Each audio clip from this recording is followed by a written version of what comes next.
Welcome, everybody. It's Wednesday night, February 16th. It's This Fan's View. We're brought to you by City Distilling. And just in case you haven't had a sip, you need to. Absolutely. Some pretty good stuff. So how many days until they start shipping? Should be soon.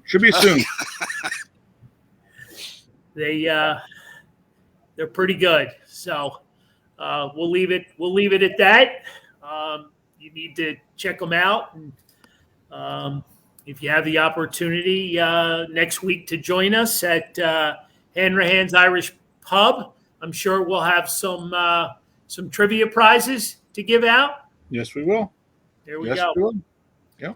I'm going to throw it over to John, but before I do, we want to wish our good friend a belated happy birthday, Mr. Brian Prop. Yes. Yesterday was his birthday, and if you don't love Brian Prop, I'm sorry. I don't know what to tell you. Exactly. just an all-around good dude. Yeah. But anyway, Mario, you're nestled in Sarasota. I'm in Glen Mills, PA. Lauren's up in Reading, Pennsylvania. I like to call it YMSing. It sounds more important. And John's in good old Havertown at the store holding it down. So, Ronnie, take it away. Finish up fantasy football for us, would you? Ronnie? All right. So we got congratulations goes out to Will Brady. He was the winner of the Bill Berge jersey that was donated by Carl's Cards and Collectibles. So Will, get in contact with the store or one of us, and we can make arrangements to get it to you. Hopefully you live local that you can come pick it up. He beat out Anthony Beeman. It was a tight match going down. I think it ended up being like 15 points separating them throughout the whole playoffs. So that was a close matchup there.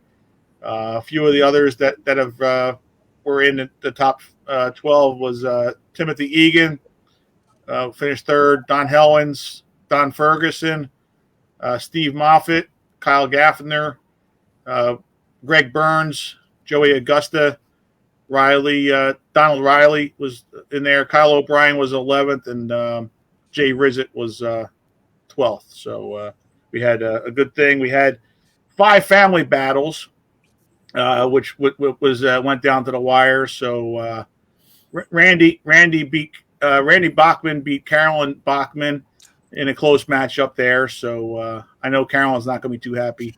I think Randy's grounded. Yeah. And he's away at college. He doesn't care. If that's what you call grounded. So it's all these college kids that are doing well here. So Christopher Newman beat Tina Newman, his mother.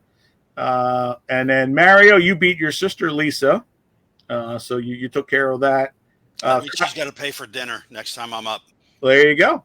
We'll She make doesn't know that, but she doesn't know, but it is now official. It's been on. It's on Facebook.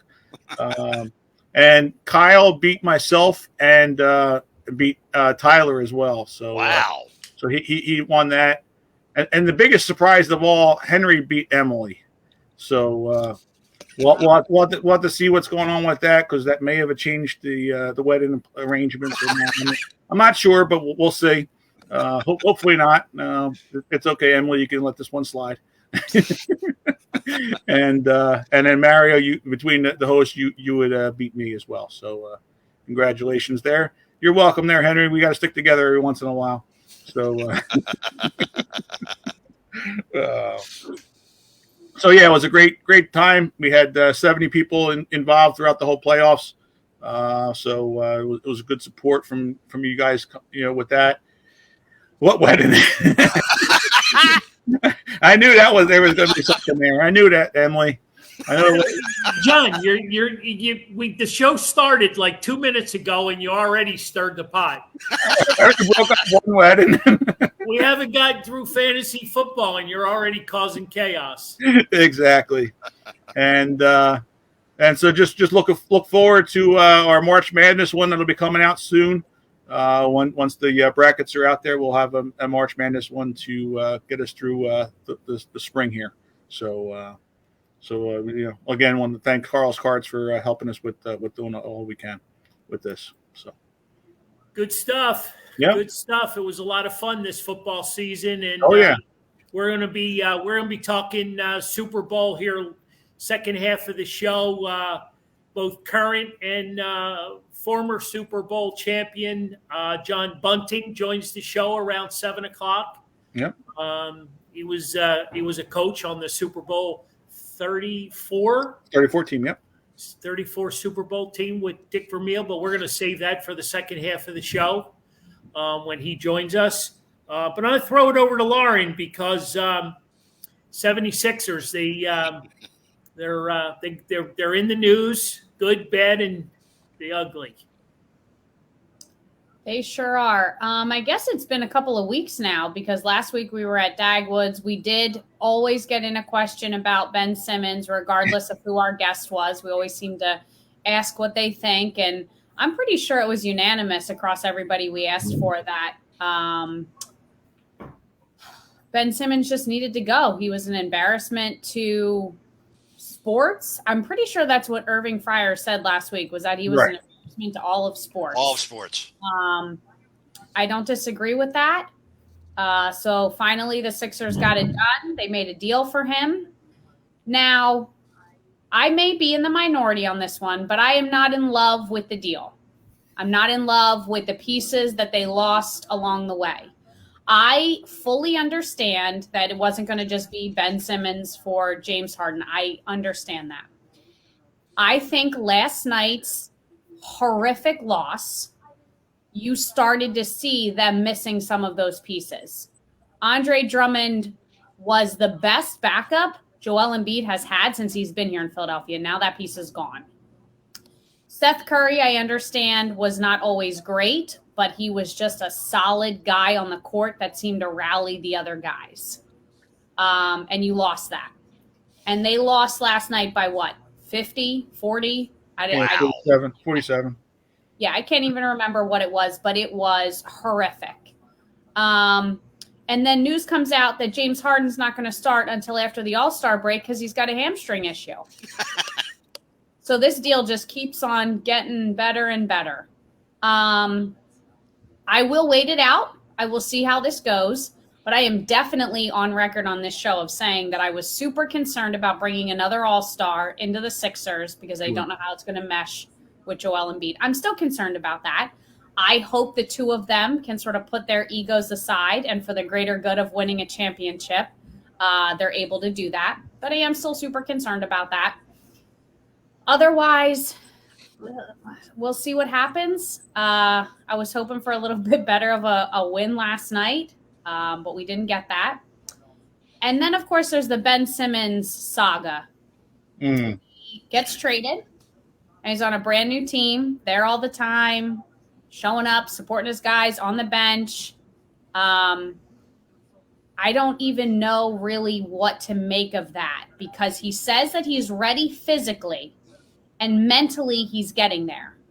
So I want to give him the benefit of the doubt that maybe he did struggle with some mental health issues.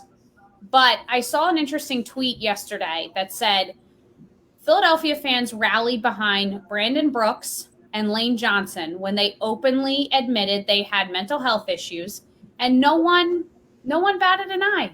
No one thought less of them. No one thought any differently about those guys.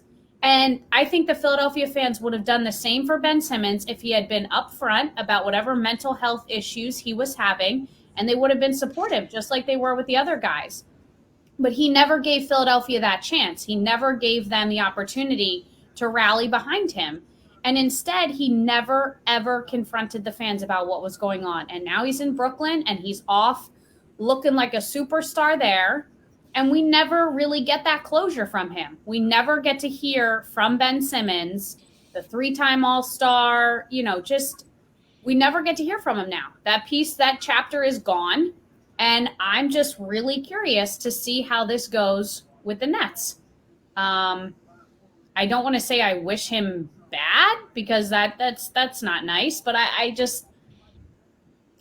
glad it's over. I'm glad it's over, and let's just part ways and let's just focus all our energy on the Sixers and hopefully what is going to become a championship run. I think that's the best way to look at it. What do you think the Sixers need to do in order to recover from yesterday? Yeah. That's Okay. only one. That's one game. Right. I'm not. Right. I'm not. I'm not. I'm not gonna. It just so happened. It happened on the day that they had the press conference for, it's Harden. The big issue that I have that everybody played nice, saying all the right things. Everybody's politically correct. Right. You know what I mean? Wishing everybody kumbaya. Let's just move on and whatnot. But I get back to Joel Embiid, and one of the last things he said, he goes, "I really don't care about the dude. I'm not a babysitter." Right. You know what I mean? And I think that pretty much summed up, what was going on there. I'm not in love with giving up the two veteran pieces. I'm probably more in love with the fact that they were able to keep Thibault and Maxey in check. And I just hope that James Harden, after 3 teams in 14 months, has finally found home, here in Philadelphia. So we shall see. Yeah. We shall see. I think it's going to turn out good. I know what you're talking about, Lauren, with losing Drummond, but Drummond, when it came to playoff time, he's going to play maybe 8 to 10 minutes at the most. So we can kind of survive that with a few of the other guys. Not as good, obviously, but you got to get to the playoffs first. I mean, I get that he's not going to play much in the playoffs because that's your big guys, but you got to have a winning record. You got to win more games than the rest of your conference to get to the playoffs first. And there's nobody there to back Embiid up now. Right. Well, but they're going to have the veteran buyouts that they're going to get somebody. The team's not complete by February 1st. They have to have the team complete. That's going to be a playoff team. So you have to be on the roster for that. So you'll see that there'll be a buyout or two that they're going to get to fill that role. It's just you have to give something up. And like Carl said with the keeping Thibault and Maxey, those are big pieces. And I think it's going to help guys like Tobias Harris a lot, having a true point guard. Not to take anything away from Maxey, but to get him to be able to, Tobias Harris to be able to get his shots, he's going to open up a lot for him, and he's going to excel. So you'll pick up some more there. I think another guy that who's going to be sitting here March 8th at Carl's Cards, Furkan Korkmaz. He's going to also have a lot of help because he's going to get a lot more open shots. You saw what I did there, huh? He's going to get a lot of open shots because you can only pick and choose who you're going to double team between Harden and Embiid. So those guys are going to get some more open shots. Maxey's going to excel because he'll be able to just run around and get everybody tired, and he's progressing as well, and he'll learn from Harden to be that point guard that we're going to need in the future. So, and the All-Star game is Sunday, right? The All-Star game is this weekend. This Sunday, so they only have one more game till that, right. And then Harden will start playing next week.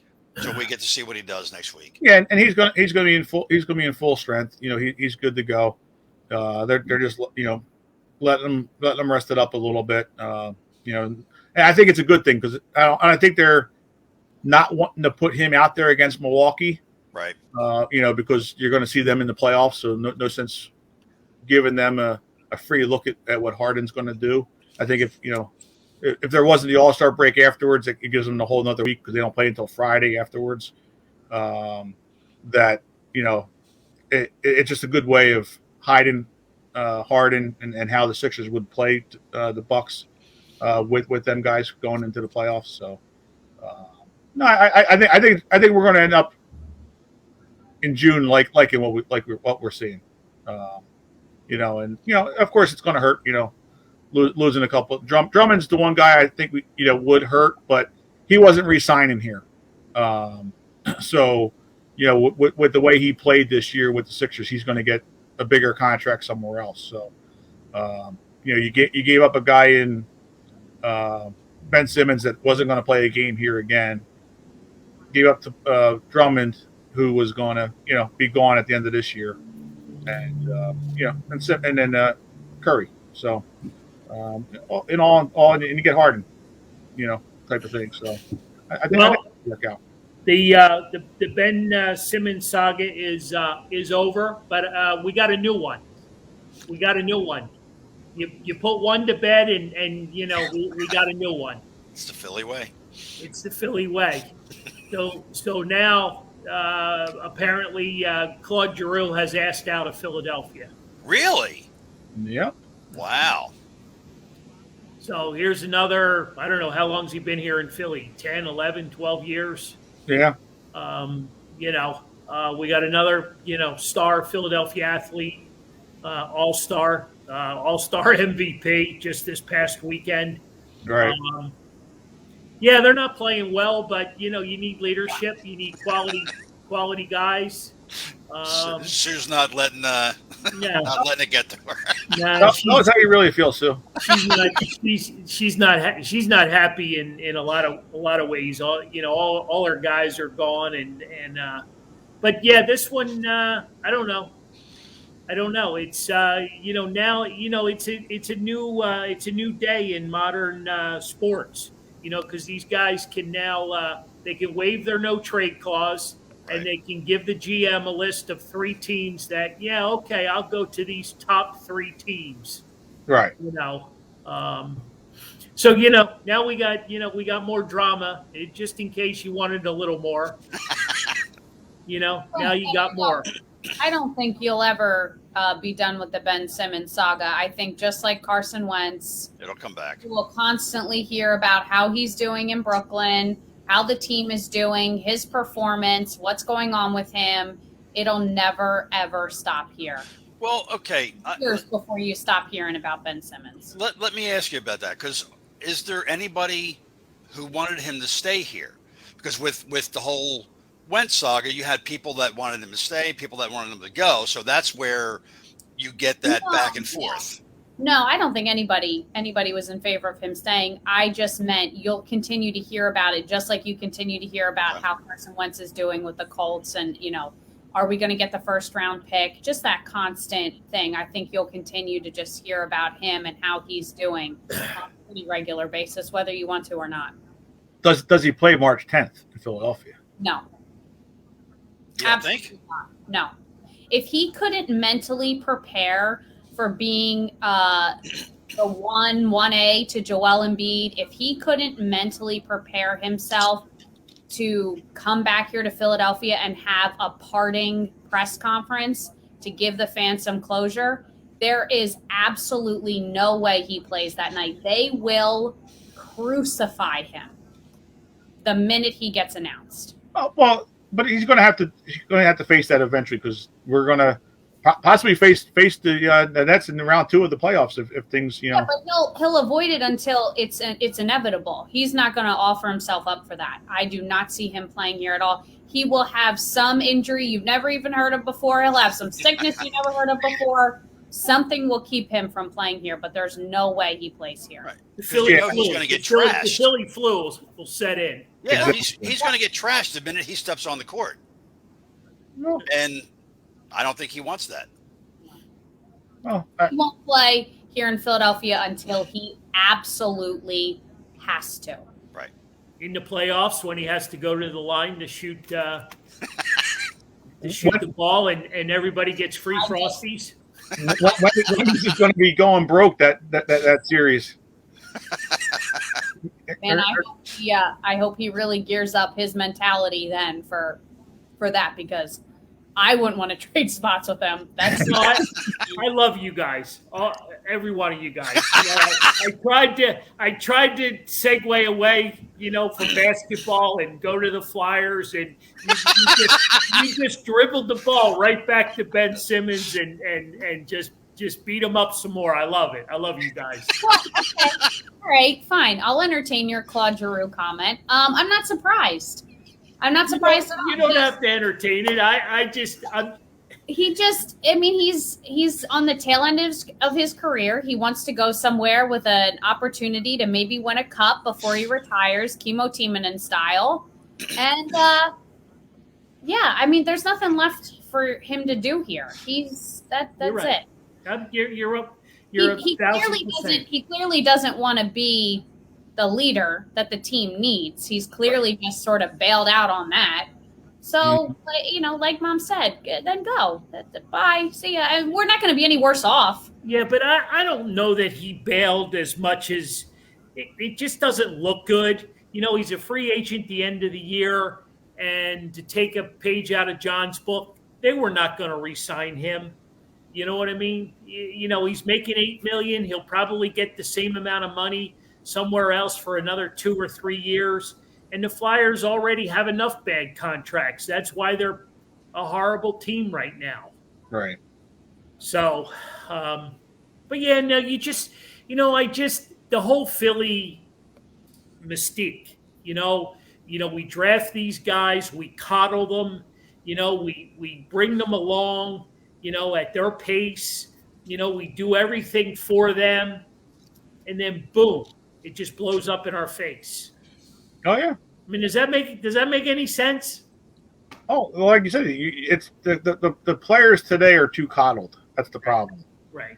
I mean, Nolan Patrick, he got a couple of concussions, but even he was coddled. And he couldn't handle the pressure. And it's just not here in Philadelphia because you see the same things happening out in Arizona with Kyler Murray now. They want him to play better. And then he's insulted by that, and so he has to take all his pictures off of social media and stuff. I mean, it's this generation of players, they've never been told that they're wrong or that they've done anything bad. No, absolutely. Joe Stinger brings up a question of who was the last first round pick, who made good. Lauren, you want to jump out with that answer for the Flyers? No, for any Philly team. Oh, for any Philly team. It's got to be your guy, Cole Hamels. I mean, he was drafted, right? MVP of the World Series. I mean, it's got to be Cole Hamels, right? Yeah. I mean, that's definitely a good pick. I'm sure there's a few others that have been relatively good for their teams, but yeah, no, that's got to be at least top 3. Right. Oh yeah, there's not many. Yeah, how long ago was that? Brian Brown brings up AI. There's another good one, but again, AI never won the championship. He didn't. Right. He didn't win that big one. Right. I mean, had a great series against the Lakers. You're right, Emily. It is your guy, Cole Hamels, number 35, no doubt. I mean, we've had a lot of guys here. Go back. Old school, Charles Barkley. He was drafted. Yeah. All we did was make fun of him because he was too fat. He was too this and too that, right? Yeah. And we end up trading him away too. For nothing. There's just Phoenix. Yeah, I mean, it's just so many. I don't know. And I asked a lot of our guests that we have at our shows, how difficult is it to play in Philadelphia? Is that a problem? Is that a situation where, are the fans too tough? Is the media too tough? Is it too tough of a town? And, some of them, blow it off like, no, it's not. You come here and you play hard and they will respect you. Right. And I If mean, you don't. well, I mean, a lot of them are set up for failure to begin with. Right. You know what I mean? We can pick, I don't know, Mike Mamula from the Eagles, drafted number 1, should have never been a first round pick. Mickey Moniak from the current modern day Phillies should not have been a number 1 pick. John, who you got another one? Can keep going down the list. I mean, these guys are put in position to fail. Yeah, You know, I mean, and you know that's a big problem because you know it's not about putting your hands in the dirt and working your ass off, and it's yeah. not about that anymore. I You mean, know, Carson Wentz is a big, as much as I liked him when he was here up until then, but I mean, he ended Yep. up, he ended up being that guy that really didn't have it himself. I Yep. mean, you see, he's having problems out in Indianapolis now. The So same problems. right, well, yeah, so I mean, it's just the Well, it wasn't the Eagles' fault. maybe not, I maybe see not. what you did. I see what you did there. I see it. I see it. There was a lot of coddling that gave him the. I still think I do think it is a lot of the Eagles' problem, but that allowed him to get away with it, and then his problem by accepting it and not accepting the coaching or wanting it that way himself. So it's both on that end.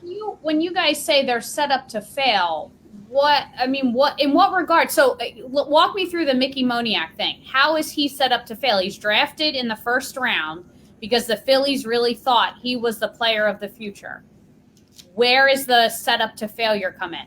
You sign him to $1 million contract. You know, the money is there.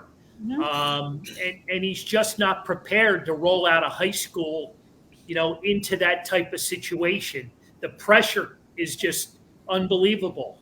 Every time he walks to the plate. But how is that his fault? How is that his fault that all the pressure is on him when he's coming into a Phillies team that since 2010 has kind of sucked? I don't think it's his fault. I think it's just the fact that he was put in that position.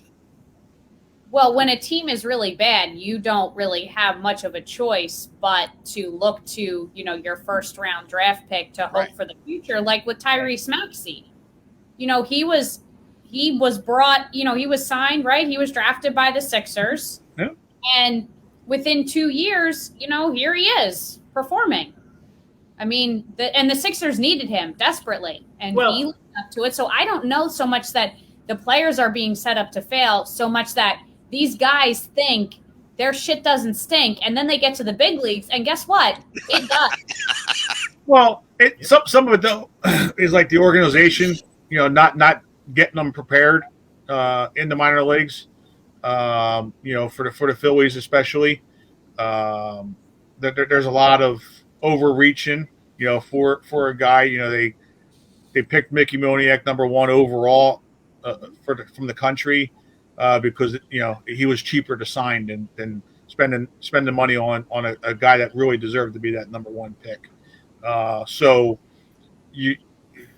everybody expects you to be, hey, you're the number 1 pick overall. Everybody wants you to be Mike Trout coming out, out of the gates. And the pressure is that it's a pressure cooker. You know what I mean? He's trying to do too much because he's hearing it. He's hearing it from the fans. He's probably hearing it from his friends. Like, dude, you got to produce. You don't produce. Guess what? Well, these guys, all the way from the minute somebody thinks they're any good in Little League, all the way up until they're drafted, are told, yeah, you're the best, you're the best, you're the next Mike Trout, you're the next Babe Ruth, you're this, you're that. Well, that's the problem. That's where the problem lies, is how these guys are talked to and handled through their whole playing career. And then they get to the major leagues and they're like, I've arrived. And they're like, okay. Who cares? And it's like a reality check. And I get what Joe's saying. There's a lot on his shoulders, but he brings that energy to him by having that mentality of, I'm the greatest. Okay, well then show us. Show us you're the greatest. And 9 times out of 10, they can't. It's I don't think Moniak's that way, but I think in general, I know what you mean. I think we were, using Moniak was a bad example for that, but like other guys, like that do have that issue, I do agree with. Because I don't think Mickey thought he was the guy that should have been drafted number 1. If you ask him personally, but you're not going to tell a team if they draft you number 1. No, don't pick me. No, of course not. Type of thing. So, it is what it is there. But yeah, there is a lot of that with other players. But like Carson Wentz, he gets us off to the thing, and then everybody thinks, oh, now he's going to be, Tom Brady for the next 15 years, and it doesn't work out that way. But and it's likely not to work out that way, but he proved that he could do it. Right. 13 of those games that he played, he showed that he had the capability, and then it all just went downhill from there. Right. Yeah. Hey, it's 7:00, and our guest is I think I see him in the green room. John? Yes, he is. Yes, he is. We will bring him on right now. Welcome John Bunning onto the show for us. All right. Welcome, John Bunning. Hello. Good to see you. How you doing? I am doing just fine. Excellent. Had Where is home these days? We are in Naples, Florida, Southwest Florida, and it is just absolutely stunning down here. I played some crummy golf today, but it was 80 degrees, so that was fun. It's a beautiful golf course that we belong to. My wife is she goes to camp every day. That's what she calls. She's a camper. She goes and plays pickleball, plays golf. She's on committees. She's having a blast down here. We're really enjoying where we're living down here in Naples. Pickleball is big down here. Pickleball is huge. I think really across big the down here. country now, but it's really big in Southwest Florida. Yep. I think Yeah, there was I'm a in championship Sarasota, there. John. I'm sorry. I'm in Sarasota, so I'm just north of you. It is another beautiful spot. Yep. When I trained Luke Kuechly in Manti Te'o, I was at IMG, which is right up the street from Sarasota. Yep. So I would find myself on the weekends when those guys were doing what they're doing. I'd go and grab a bite down there on the circle down there in Sarasota. Beautiful, beautiful spot. Yep. IMG's about maybe 10 minutes from where I live. Bradenton, yes. Yep. Nice, very nice. So let's jump right into this, because we're coming off of the Super Bowl, and you've experienced the big game. Did you watch the Super Bowl on Sunday? I did, and I found it to be once again an entertaining game. The last 3 weeks of the NFL season were just spectacular. I don't think the NFL could ask for any more in terms of excitement and generating close games and right down to the wires, kind of getting to be like the NBA, whoever has the ball last, That's an excellent point. Yep. Yeah, for sure. Yeah, it was. Did you have a horse in the race? Were you pulling for anybody? I loved what Cincinnati did, and to be honest with you, as much as I love Kansas City, love Andy Reid, I was pulling for Buffalo, because 4 years those guys were shut out of winning a Super Bowl. So I love that quarterback. That Josh Allen guy is spectacular, and they could have won that game. And there's just so many things to go into, finishing the game. Yeah. And they couldn't quite do it. And then to see Cincinnati go out there and take them down in Kansas City, I thought was spectacular. I love the quarterback, and who wouldn't like Joe Burrow? I mean, Right. that guy he is going to be special if he can stay healthy. But I also, Matthew Stafford suffering in Detroit all those years, I had to pull for him to win a Super Bowl. So I was pulling for the Bengals, and I was pulling for Matthew Stafford. Yeah, there you go. I agree with you there. That was definitely Stafford definitely deserved it. For his career that he's done, and hopefully Joe Burrow will have more years to come. But as you know, I mean, they thought the same thing about Marino as well, and that never popped up. So You got it. That's a good comparison. But hopefully he will have it. Like you said, he's got to stay healthy. That offensive line's got to help him out, because he got lucky and only sprained his MCL. He doesn't need surgery, they said today, from that one sack where he was screaming there. That's what I heard. Yes. So he got lucky there that he didn't have to go through that surgery. There were times it looked like there was no offensive line out there at all. He snapped the ball, dropped back, and they're already on him. I mean, he's retreating as fast as he can possibly go, but they're already on him. Right. So they got some work to do, and their defense played great. Cincinnati's did, and LA's got a good defense. I mean, Right. Aaron Donald is a dominant player. He's a beast. He really is good. How would you like to have been playing against that offensive line for the Bengals? That'd have been really good. Yeah. That'd have been really, really good. All right. So being a linebacker, how bogus was that first down call at the goal line there to give the Rams first and goal there with less than 2 minutes left in the game? You know, I haven't watched it again, but I watched it enough during that time frame. I don't think I could have coached that guy to do it any better. Number 55. Right. You guys got a name for me? I do not, but Is it yeah. Wilson? Could it be Wilson? I think it is Wilson. Yeah. I mean, he jammed him. He was under 5 yards. He Right. jammed him. He grabbed him but let go, and then he deflected the pass. It's about as good as I can call it. But you know, the referees are trained to watch that number 2 or number 3 receiver, and of course that's the Rams' best. It's the best receiver in the league this year.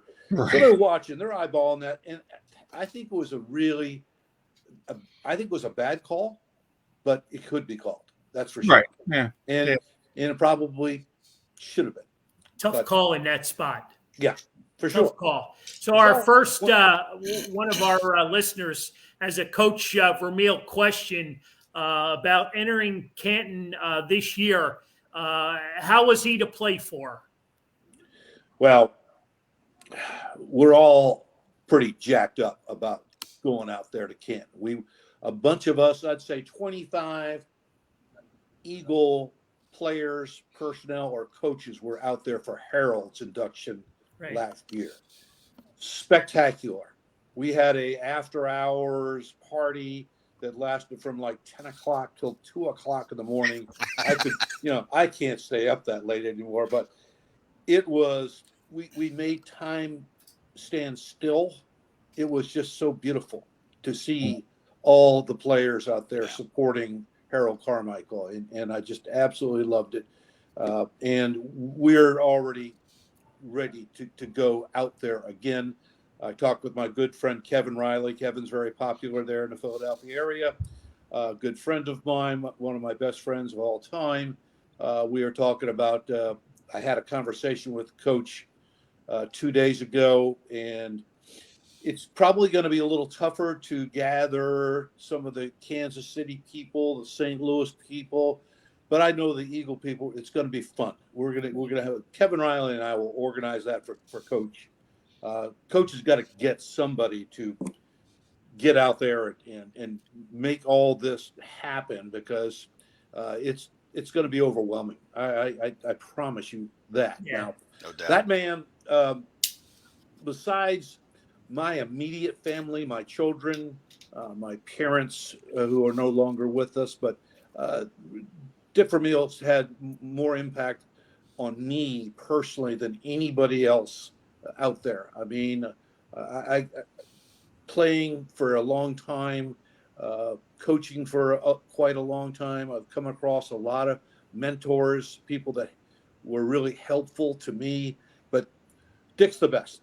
Dick is the finest coach, the finest human that I've ever been around, besides my immediate family, and I mean that very sincerely, and as a true compliment to the way his style, his class, and his care for both his coaching staff and his players. Yeah. I don't think I've ever heard anybody say a bad word about him, and a lot of people that I've heard speak of him speak exactly the way you did, and that's a Well, tribute. I can tell you that I had a couple confrontations with him when I was coaching for him, and I can tell you that when we went to training camp in 1976, and we started on July 3rd, and on the 4th, the next day, we're at a meeting, and Coach Vermeil's going off because they're shooting all the fireworks off, and he says to Carl Peterson, "Would you please go out there and try to quiet them down? We can't have a meeting here." And Carl comes back in and he goes, "Coach, we're celebrating the bicentennial tonight, so I think there's going to be a lot of fireworks. And there's going to be a lot of noise. And he goes, how are we supposed to work under these conditions? So Very cool. He's a special guy. I mean, and we went through the grinder that year. It was, 1976. We're not a very good football team. We don't have any draft picks. We got a few good players. We have a lot of players that really don't care enough. And Dick weeded those guys out. And we had 7 weeks of two-a-days. And when we got into the regular season, we never took the shoulder pads off. On Saturdays, on Saturday for a Sunday game, we're still in pads. So that's the kind of things that he was doing, because he wanted to find out who really wanted to play for the Philadelphia Eagles. Very cool. Hey, John, at the beginning of the show, I missed introducing you to everybody in the room. Mario's he's been with us since day one. He's down in Sarasota now. That's my daughter, Lauren. That's Hi, Amy Lauren. Joe. Well, John, you talked to this afternoon. He's my Yes. he's my new partner in crime and my IT guy. So, and we appreciate you jumping on with us tonight for a little bit to talk some football and, talk some Dick Vermeil. We've had him out to the store. Lauren arranged a deal a couple of years ago. He's just a phenomenal individual. But you know how, and there's a lot of Philly people, obviously, that follow, our show. But how cool is this? Carmichael last year, Dick Vermeil this year. I mean, is that a Philly presence or what? It's spectacular. And once again, we have a lot of time to get ready for this. We're good. We're good. We're gonna make it happen. It's gonna be really good out there. We had a blast. I flew in from Maine, and I will do the same this year. I don't. Not many times will I leave the state of Maine in the summertime, but this will be one of the things. And my wife Dawn will travel with me. There's so many stories, and I'll never forget. Dick had a big party at his house in St. Louis.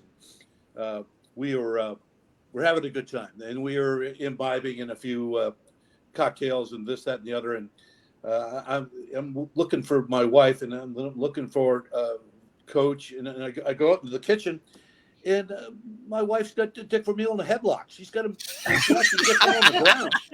She's got him in a cradle. She's pinning him on the floor.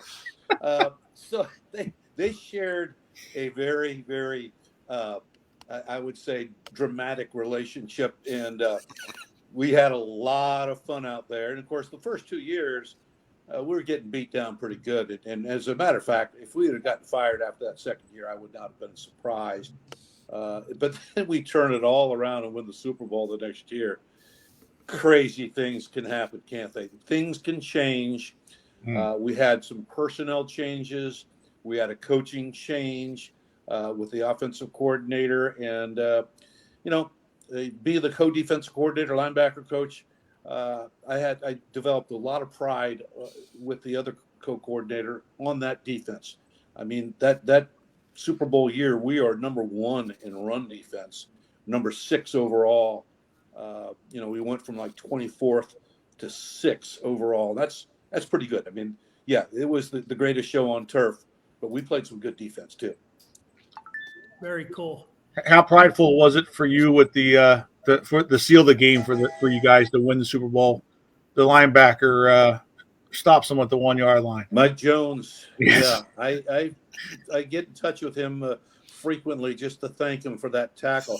He was the best tackler I ever coached, and he studied the game.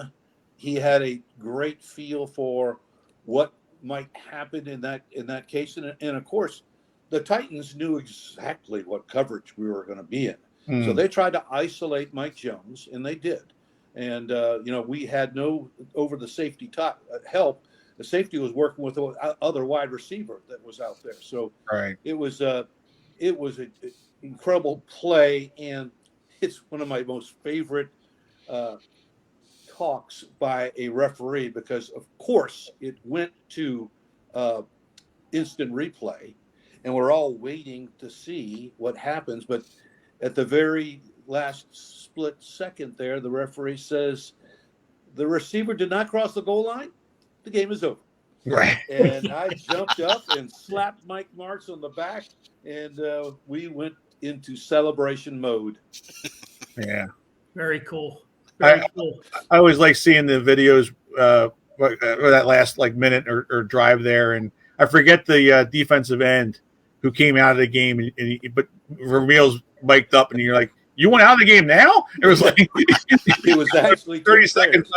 It was Yeah. DeMarco Farr and Kevin Carter. Carter, that was the one out. Yeah. And I had to go back in time and look at the game summary from that game. I got it right here. It's right here, and it does not lie.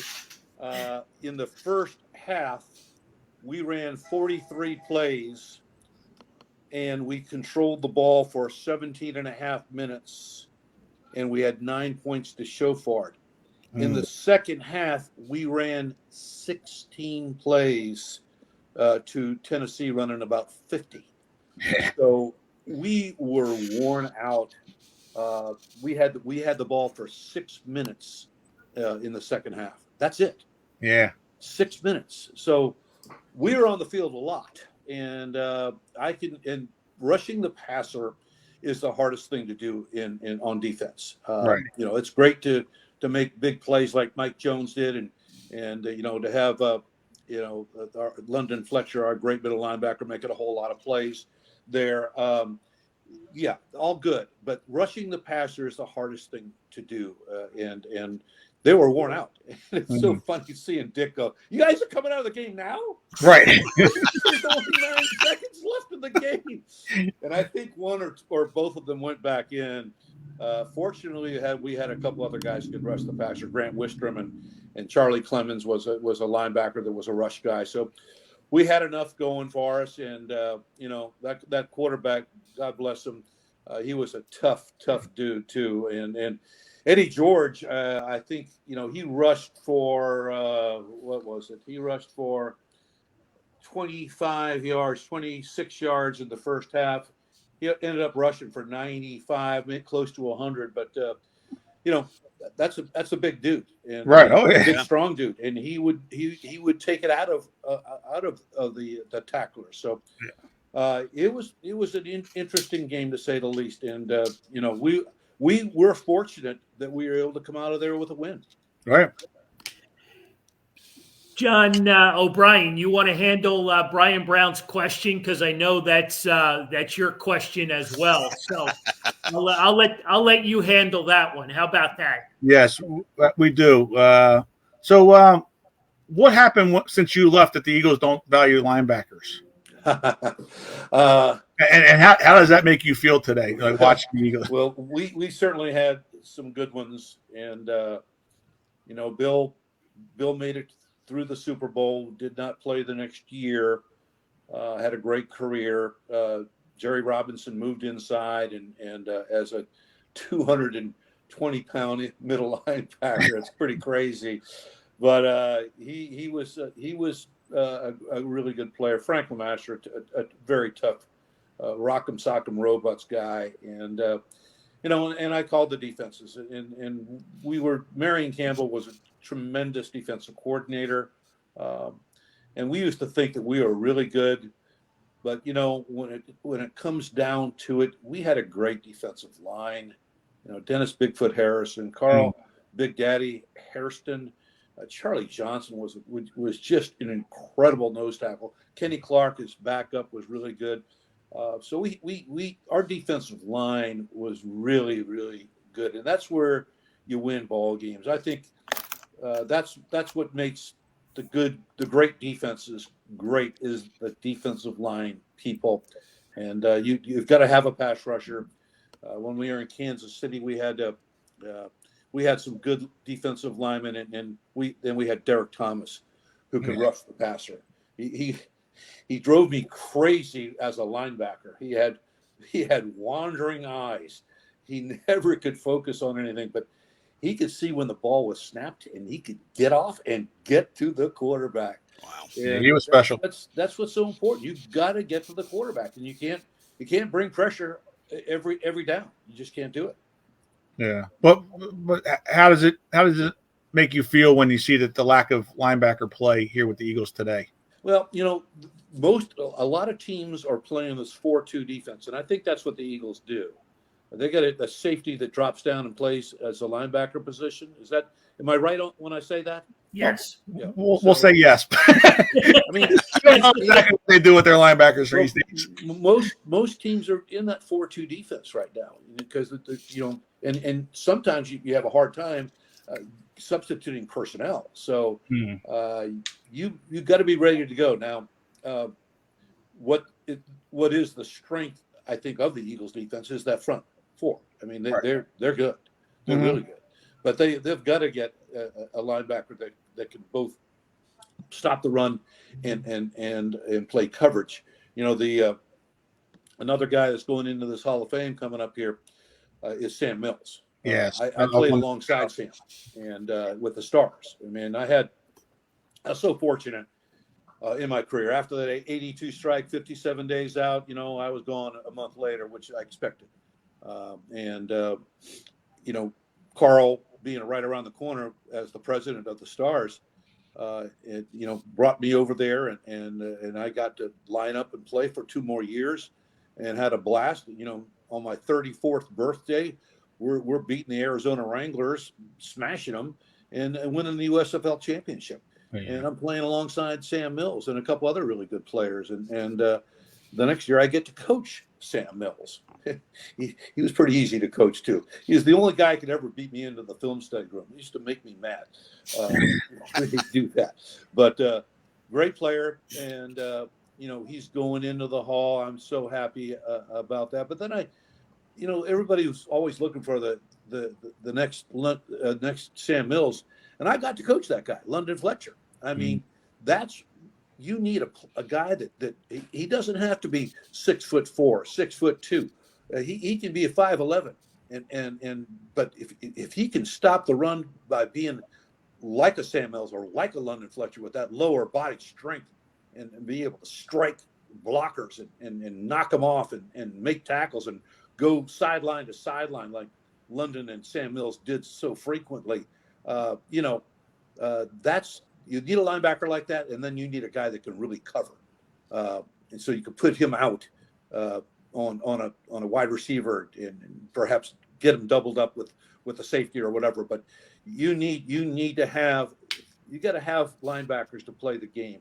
The game hasn't changed that much where you have to stop the run still. You've got to stop the run. If you don't stop the run, you will not win. Hey, great segue with the USFL. Thank you, because I had my next question was, what do you think about them starting the league back up?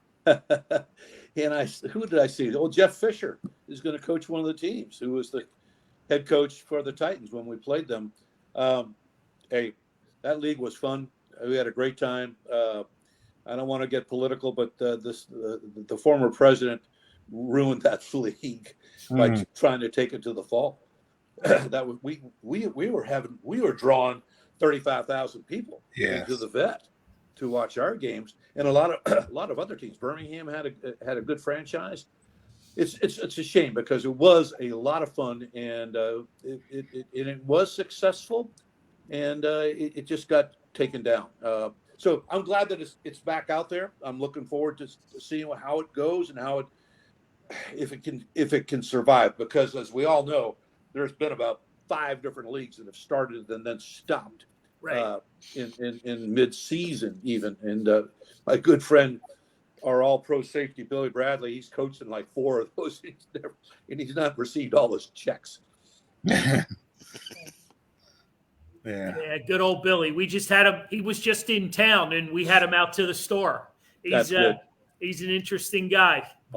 He's my all-time favorite. He is a ton of fun. He really is. And he was a good player, really good player. Oh yeah.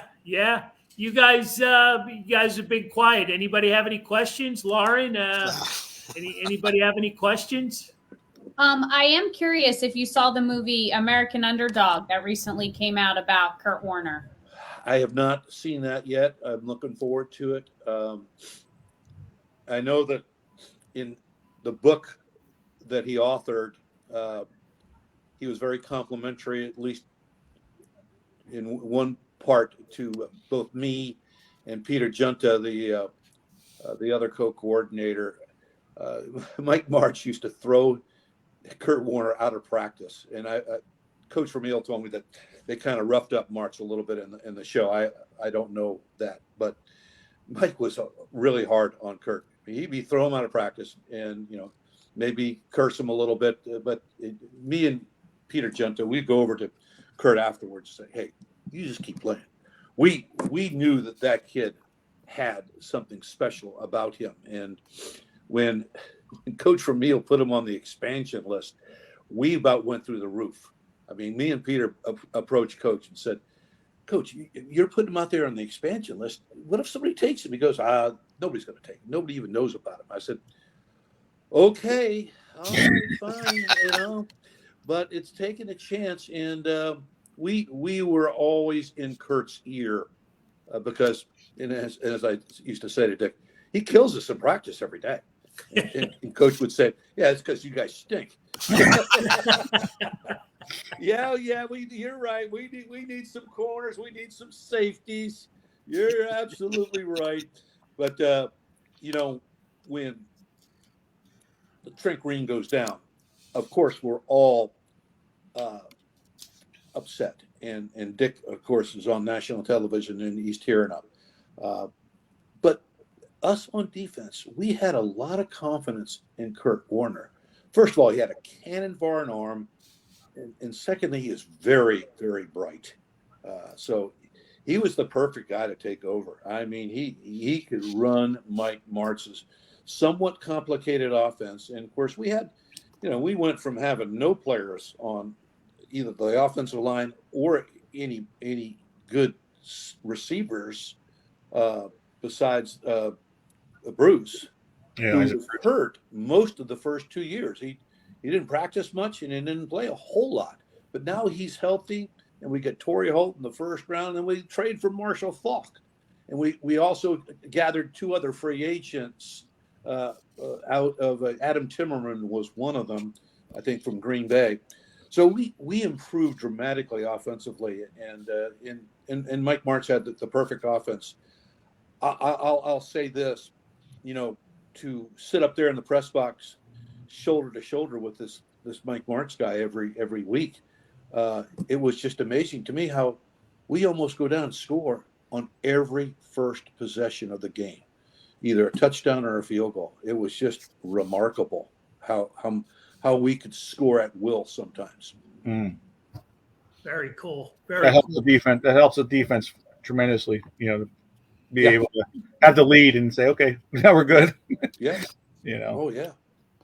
But it was funny talking about Bill Bradley. There was a clip throughout the playoffs I saw. I don't know if you had seen it, where it was the Bears that was kicking an extra point, maybe, or a field goal, and it was a drop pass or drop the field goal, and the kicker or the placeholder threw a pass, and Dick Butkus scored a touchdown, and Butkus was waving, and it was right into Bill Bradley's face, and Bradley smacked the ball out of his hand. It's a beautiful highlight, isn't it? Yeah. Typical Bill Bradley. I was just going to say that's probably typical from him. Right? He's parading around with the ball, showing it to everybody in Philadelphia, and showing it to us as a team. He'd be called for taunting at this today.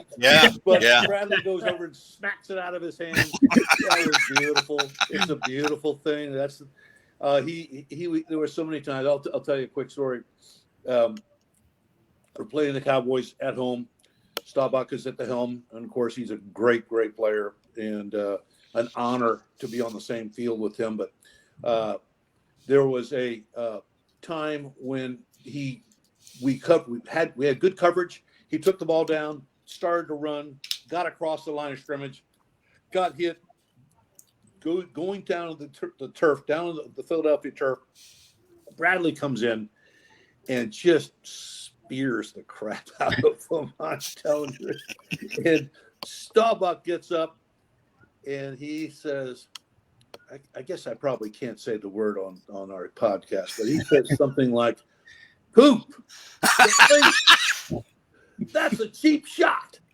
And Bradley just goes hog wild. He goes, "And you call yourself a Christian and you say that word too? You're a hypocrite." And, Billy's up in the line of scrimmage on the next play, calling Roger Staubach a hypocrite.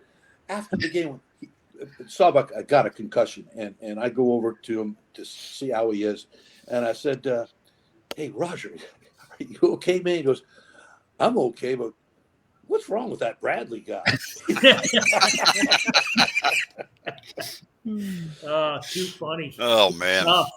Good stuff. Well, hey, Lauren and I are heading out to Canton as well in August. So hopefully we can crack a cold one with you. That'd be really good. Really Yeah, we're scheduling a father-daughter weekend out in Canton to see That's Coach, cool. and hopefully maybe we can hook up, and like I say, we can crack a couple cold ones. good. That would be a fun thing to do, and I'll make myself available. That's for sure. Awesome. Well, again, I on behalf of the show, This Fan's View, I want to thank you for making time for us tonight. Yep. Thank you. Thanks, John. I appreciate it. Very Take enjoyable. care. Very enjoyable. Awesome. We got the baseball not signing a contract yet. I remember those days too. You guys remember some of those strike days? Oh, they were tough. They were very tough. Oh yeah. But I'm very fortunate. I'm very grateful too for all the people that mentored me, and coaching in Kansas City with Marty Schottenheimer. That was a treat. He was a hell of a coach. Being with Carl Peterson, really good people. I was surrounded by great folks, and of course, Dick is the very, very best. There you go. And, it's great that he's going in, and I'm looking forward to being out there and seeing Sam Mills get in too. That'd be great. Awesome. Yeah. Well, take care, be safe, and don't chase that white ball too far. I'm not going to let it damage me too much. That's for sure. All right. Well, thank you. Thanks it again. can really play mind games with you sometimes. Oh yeah. Yeah. Hey, Thanks for all the memories from the Stars too. The only team to be in all the championship games for their league. it was really a blast playing for Jim Moore. I mean, and that whole staff. I mean, they went to New Orleans. I did not go. I was going through a divorce at the time, and I was not about to leave my kids. Told Jim Moore that. He understood. But there were some really, really good coaches on that coaching staff. And Vince Tobin became the head coach of the Bears or the Cardinals at one point, and good people. And our owner was a good owner, did a good job. And Carl did a great job managing everything in the organization. A lot of fun. I had a blast. All right.